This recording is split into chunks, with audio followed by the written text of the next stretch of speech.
Hello everyone, I just want to give you a quick welcome to my channel before I get into the content of this video. My name is Maria and I'm the founder of a marketing firm that works to help lifecycle clients who are interested in lifecycle marketing optimization, international clients no matter where your market is. This is not a sales video, but just to give you a little context and background on who I am. What I actually want to talk to you about is marketing in terms of reviewing your business performance on each channel and one of the essential steps that you need to take to get this done. So we know it's super important to know what's working for our company, where are we not performing our best, and one of the ways that my company does this is with a marketing audit. Depending on what channel it is, we will go through, perform a SWOT analysis, and I wanted to give you some tips on how you can get this done internally. I must say that a marketing audit is always best done by an external source because it is able to remove potential bias, but you can definitely start with an internal investigation into that channel to ensure that you are identifying within your team and current infrastructure how it is that you can work to improve. So when you're conducting a marketing audit, the first thing you need to do is review your company's objective for that specific time period. You can, let's say, conduct a marketing audit for the last 3 to 6 months, or you can do one that's a bit more intense for the last year. I recommend to every client I've had to do consistent audits because the market is ever changing. It's a bit fluid with certain things, and you want to make sure that if there are any changes in your industry that you are adjusting and iterating your strategy as needed. When you conduct your audit, one of the first things that you're going to need to do is perform a SWOT analysis. Look at your strengths, your weaknesses, your opportunities, and threats. So this means you have to have a good compact knowledge of what's going on in your industry, and you also have to have a great hand in what's going on in each channel. Let's say you engage in cross-channel marketing. So you have email, you have SMS, you have your web marketing. Let's say you have an app, you can also look in that angle as well too.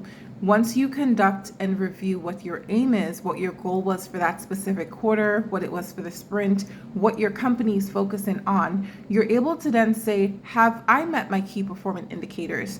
Some of the metrics that you can look at, it really depends on the channel, but it's also great to look at customer churn. If it is you have any clients that are falling off at a specific point in the life cycle, that's one of the key areas. If you have people who are jumping on at a specific point, are you more effective across other channels? What are the different medias that you're using to be more effective? What are you not taking advantage of that you can take advantage of and test it to see if it works well for your brand? So you performed a SWOT analysis. Once you perform a SWOT analysis, of course, you will detail what each section is for each channel represented. And then thereafter, you're going to go and look at your strategy and see how you can improve that strategy. You'll then come up with a preliminary strategy with, of course, alterations based on your audit so that you can go ahead and implement it in your business. And you don't have to do this all at one time because depending on the size of your business, this can be very intense or intimidating. You want to give your team time to implement it. So break it up into pieces and start implementing certain programs if necessary, certain changes, creating SOPs, policies. And it's of course important that you ensure that your team is on board with every change that you would have listed. A marketing audit is something that my company offers with marketing packages. That's something that we do. So if you do have any questions and you're interested, feel free to reach out to us. But if it is something that you would like to undertake on your own, please definitely look at the tips in this video in terms of performing that SWOT analysis. Another thing I want to say before I go is it's super important that the results of your audit is recorded.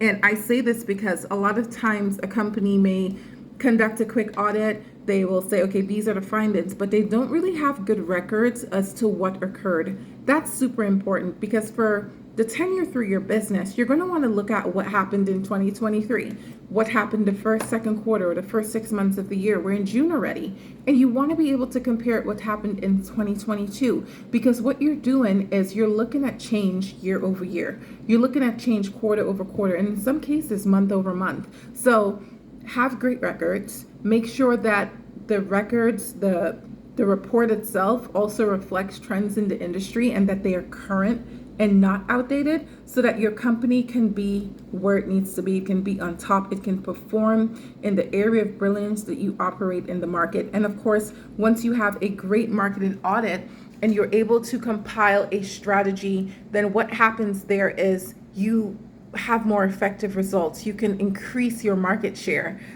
which is always exciting for a company to have that level of growth, that they're actually increasing their market share. So I just wanted to give you those tips today, and of course leave you with that for the week. If you have any questions, feel free to post them in the DMs, or if it is you want to comment under the video, my team will get back to you ASAP so that you can get a response to your question. And you have a wonderful day.